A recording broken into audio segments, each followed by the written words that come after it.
A seasoned philosophy professor began his class one afternoon not with a lecture, but with a silent demonstration. He placed a large, empty glass vessel on the desk before him, which immediately drew the curious gazes of his students. From a bag at his feet, he produced several smooth, heavy river rocks, each large enough to fill a person's palm. Methodically, he placed the stones into the vessel one by one, until he could not possibly fit another inside. He then turned to his students, who were watching with rapt attention. "Would you consider this vessel to be full?" he asked. Seeing that no more large rocks could be added, the class collectively nodded and murmured in agreement. "Yes," one student said aloud, "it's full."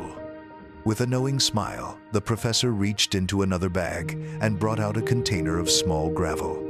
He poured the gravel into the vessel, shaking it gently so the smaller pieces trickled down, filling the spaces around the large river rocks. "And now," he inquired again, "is the vessel full?" This time, the students were more hesitant. They could see the logic unfolding. A few chuckled, and many agreed that, yes, it was certainly full now. The professor then produced a third bag, this one containing fine sand.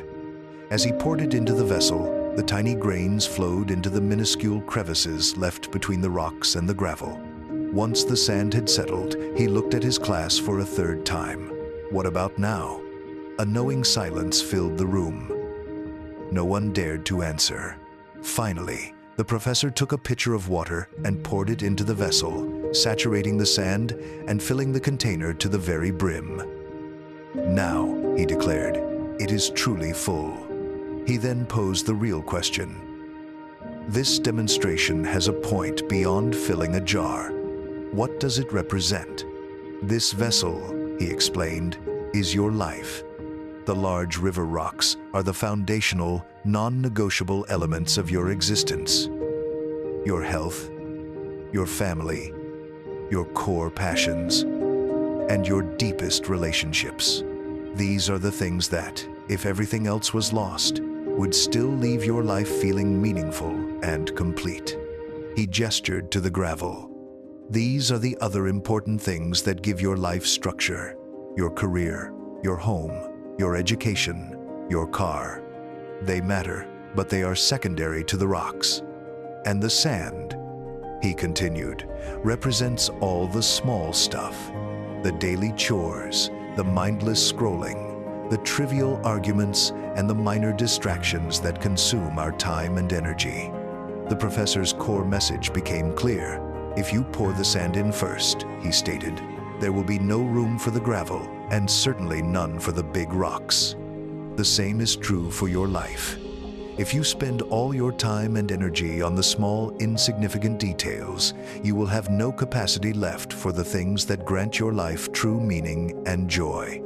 Your priority," he urged, "must be to place your great rocks first. They are the pillars of your happiness. The rest is just gravel and sand, which will find a way to fit in around them." Just as he was about to conclude, a thoughtful student raised her hand. "Professor, what about the water?" The professor smiled warmly. "An excellent question. The water illustrates that no matter how packed your schedule may seem, no matter how full your life feels, there is always a little room for a moment of connection, a shared cup of coffee with a friend, a small act of kindness, or a simple moment of joy. So build your life around your rocks, fit the other necessities in around them, but never forget to leave a little space for the water.